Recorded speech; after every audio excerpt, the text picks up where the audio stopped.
Citywide utility failures continue to haunt us, but not as much as the strangers who do not appear to move. Welcome to the Night Vale Public Utilities phone line.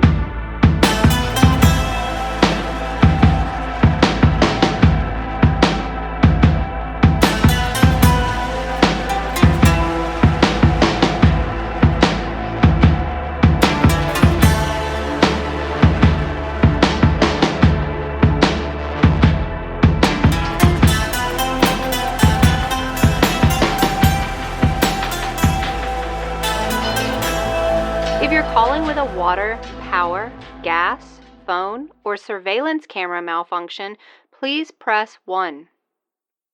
If you just called to chat, Night Vale is currently experiencing citywide power outages, as well as polluted water supplies and several gas leaks. It's not our fault, but HR says we should apologize for the inconvenience. Sorry, I guess. It's not like we're not experiencing the same thing, though, so maybe you could reciprocate the sympathies? I'm sorry? Thank you. To pay your bill, press 1. To compliment the fine work of the Utilities Department, press 2. To whine about your personal problems... I'm not complimenting the fine work of the Utilities Department. I can repeat that last option if you need. To compliment the fine work of the Utilities Department, press 2. Okay, fine. To whine about your personal problems, press 3. To schedule a service technician, press... You pressed 4. I didn't give you an option 4. You just assumed the next number and then cut me off mid-sentence. Oh, good God. I'm sorry. Is this hard for you? Do you need a hug? Do you need me to sing you a lullaby and feed you? Here comes the airplane spoon to feed the hungry, hungry boy. Vroom, tasty carrots. Feel better now? Wow, the phone tree is getting snippy. Don't be rude. I am a person, not a phone tree. This is my job, to record every possible phrase for every possible person's possible need. I recorded all of it. I'm a real human with a body and needs and a family, and I have a name. I am Maggie Pennebaker. I'm not a disembodied lady voice who will passively ignore your whiny entitlement. I'm sorry, Maggie. Are we speaking live? You selected Schedule a Service Technician. Please hold. Our next available service date is between the hours of 1 and 5 p.m. on September 4th, 2005. in the Common Era. That was 11 years ago. To have time explained to you like you were a 5-year-old, please hang up now and give up on ever having realistic expectations. To confirm this appointment, press 1. To speak to a customer service representative, press 2. All operators are currently Shouldering the immense burden of... societal displeasure. Please continue to hold. Current wait time is... Super long. Ah.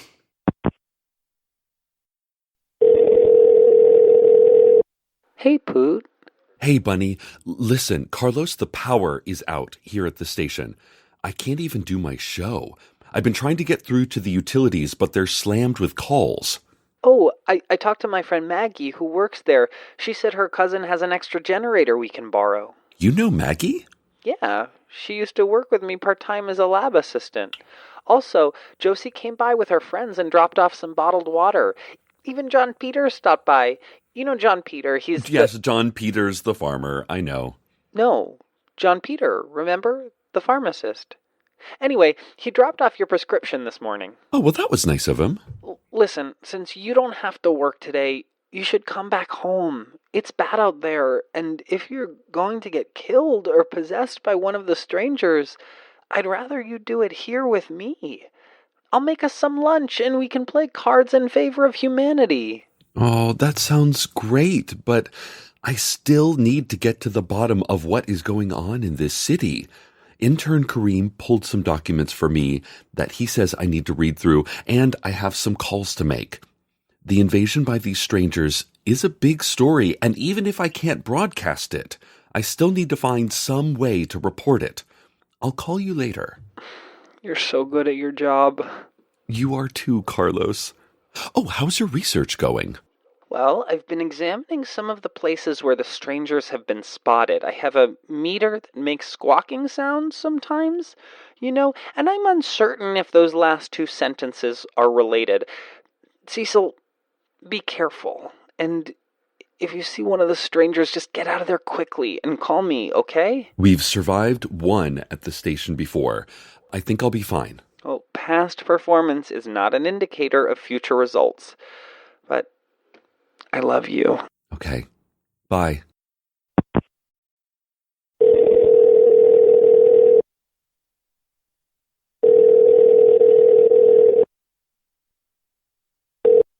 Howdy, Sheriff Sam. Sheriff, hi, this is Cecil Palmer over at Night Vale Community Radio. What I just said was off the record. Don't play it on air. You only said howdy. No, I didn't. Okay, Sheriff, I'm not even on the air right now. No one is listening to this call except the secret police, the city council, the mayor, and, well, some neighborhood espionage clubs, but they have our community's best interests at heart. Look, I'm calling because I wanted to find out what the secret police know about the strangers who are showing up all over town. Are the structural failures related to their presence here? Now, by strangers, do you mean the foreigners from Desert Bluffs who are taking over our beautiful city after they managed to run their own city into the dirt? Or are you referring to the people who don't seem to move except for their breathing, who stand and stare at seemingly nothing, and who, without any noticeable motion, suddenly appear much closer, and who cause our citizens to stand trance-like until they're taken, or killed, or subsumed, or converted into non-moving strangers themselves? The latter. Cecil, there are two sinkholes opened up on Route 800. The dam along Night Vale Lake broke. Fortunately, our lake is just an empty dust hole, but it still broke wide open. Also, I have a caffeine headache, even though I don't drink caffeine. That just sounds like a headache, then. Look, I don't want the media dictating to me what is or is not a caffeine headache. The point is, things are falling apart, but not in the fun way. In the awful way. There's a fun way? Well, yes, like during a scheduled earthquake, or when the lizard people dig new tunnels below old buildings. Oh, of course. Oh, what about the former Desert Bluffs residents who moved to Night Vale? Are the strangers doing the same to them? Who cares? Well, I care. The people who know them care. They're humans, Sheriff. And as a reporter, I will report that you said that. Well, I'm the sheriff of a secret police force, so no, you won't. You won't do that at all. I'm just playing with you. I have a dry sense of humor. You might have missed that. I was delivering a real threat to your life, but in a teasing way. You definitely won't report anything I tell you. Some of those Desert Bluffs people we can't even track. Not all of them stayed here. Some of them moved away. In our regular interrogations and detentions of these non-citizens, we've learned that a lot of them moved to some other place, which they say feels a bit more like home. I don't know anything about that, except that I'm happy to get them out of here. They can set up all the joyous congregations of the Smiling God that they want some other place. Just tell your listeners that everything is fixed and everyone is safe. The sheriff saved the day. But you didn't do anything. Got to go, Cecil. Just got some new calligraphy pens I need to break in before the press conference to announce that all is lost. It's Cecil. Thanks. Dark Owl Records, please shut up about music before you embarrass yourself. Michelle? Hey, it's Cecil. I hate to bother you, but I'm trying to track down Maureen. I heard that you two are friends. I only talked about Maureen privately into my audio journal. Did you listen to the monologue I recorded? Yes, I played it on the air 6 weeks ago. I didn't want anyone to hear that. That was personal. Michelle, you mailed me a cassette with a note that said, "Here's my monologue to play on your show, Cecil." But that was me from more than a month ago. I hate that me. Haven't you ever made mistakes in your youth? Yes. Many. Michelle, you've talked to Maureen recently? How is she? She's fine. I mean, she's not that into leading an army or whatever, but it's just a thing she does for a living. I sell records, you talk on the radio. Maureen leads the army of unmoving strangers. She's the leader of the strangers? Or whatever. Maureen was sweet and let me see one of the strangers up close. They smell like compost and are all gray, and they make you feel cold. They're really beautiful, but they'll devour your soul and turn you into one of them. Maureen says it's super painful when they do that, and the transformation is for forever. That's why they can only stand and breathe and not really move, because they're in so much pain for so long, trapped in immortal bodies. It was cool. Kind of cool. I mean, I don't know. Will you hate me if I like something? Michelle, how did you get up close to one without being devoured? Maureen said she'd keep me safe from them because we're each other's only friend. Maureen's a kind person. She does like country music, but I think friendship is sometimes about compromise. If it means getting to be around her, I'm perfectly happy covering my ears and humming the Bob's Burgers theme. What about the boy in the hoodie who hangs out with Maureen? Chad? Chad's okay, I guess. He's just Maureen's boss, though. She has to hang around him a bunch and watch his evil dog. It's just work, you know? Michelle, Cecil, music sometimes calms me. You want to hear a song I really like? Sure. Okay, here you go. That was a wonderful song, Michelle. Are you still talking about that song I started playing 5 minutes ago? I've moved on from that. Glad you like oldies so much. Anyway, Maureen's new phone number is Old Town 57614. Thanks, Michelle.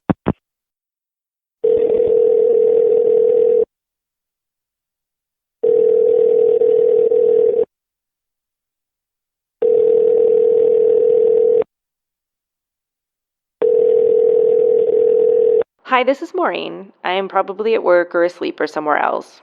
Somewhere listening to the sound of the moon, slowly trying to peel off our oceans with its gravity, pulling its weak little chalky speck of a body, grabbing this blue giant and tearing away at its watery skin.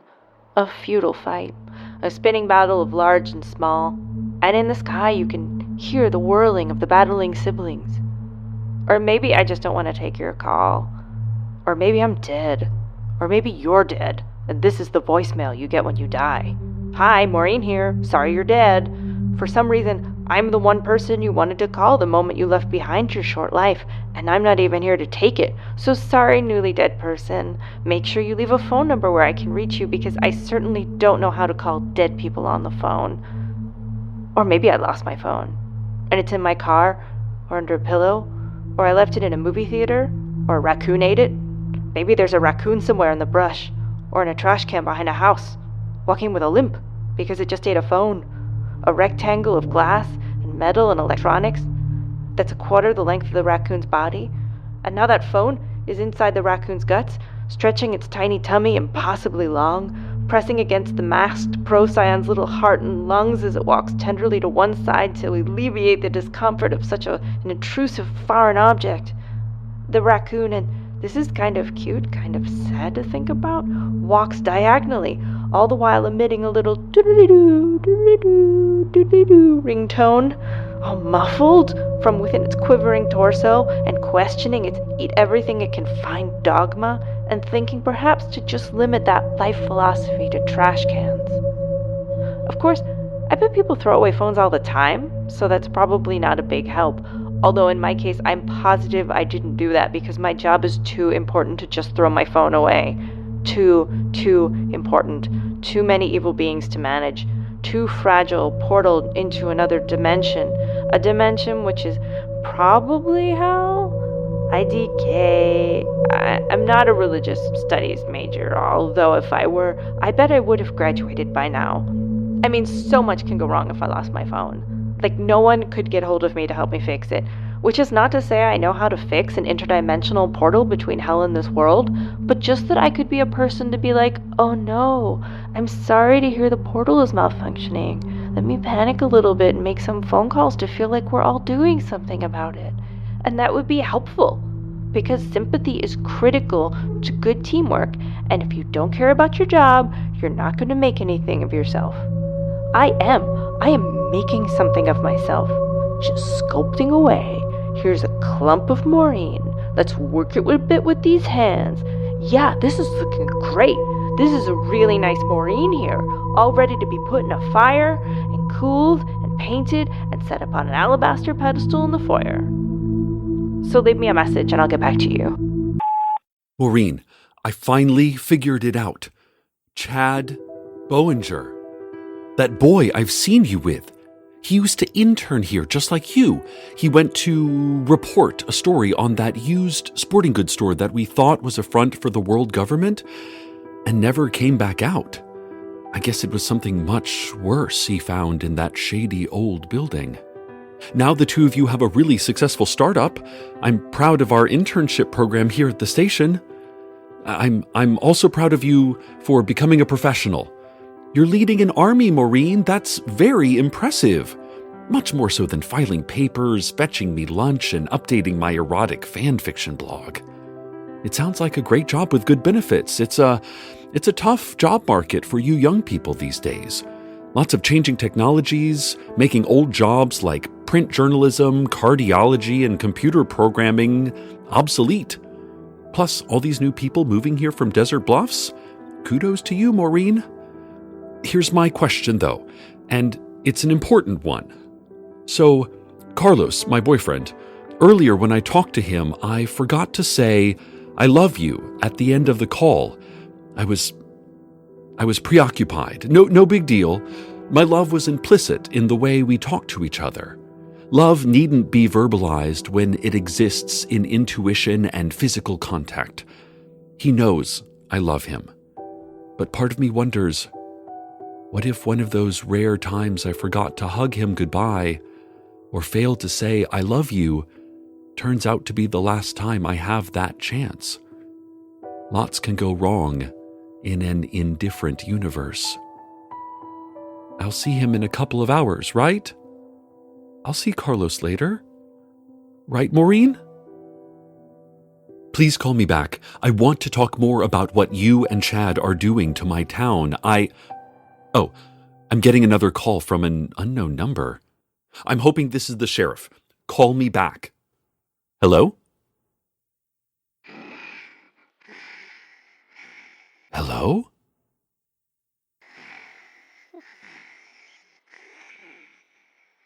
Who is this?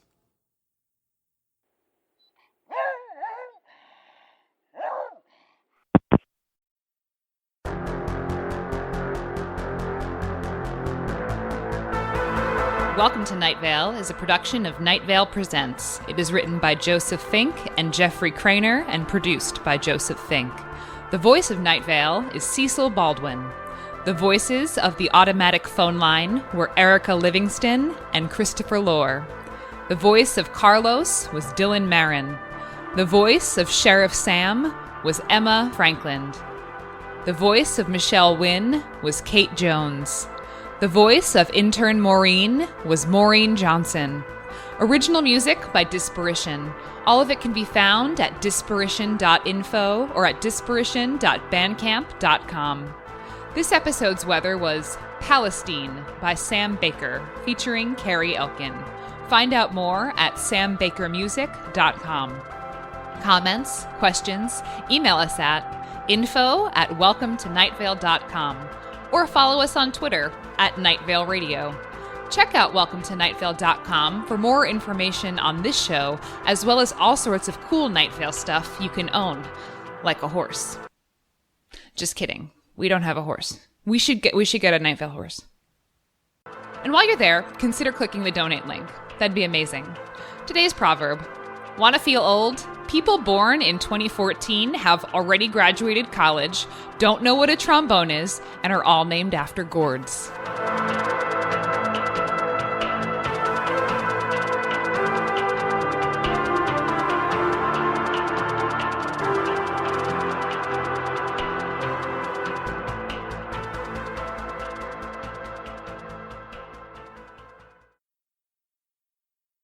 Hi, Jeffrey. It's Maureen again. You don't know it's me again. I've been doing this over and over in an attempt to nail this thing in one. Here we go one more time. And I'm not going to fuck it up this time. I'm definitely going to fuck it up this time. Here we go.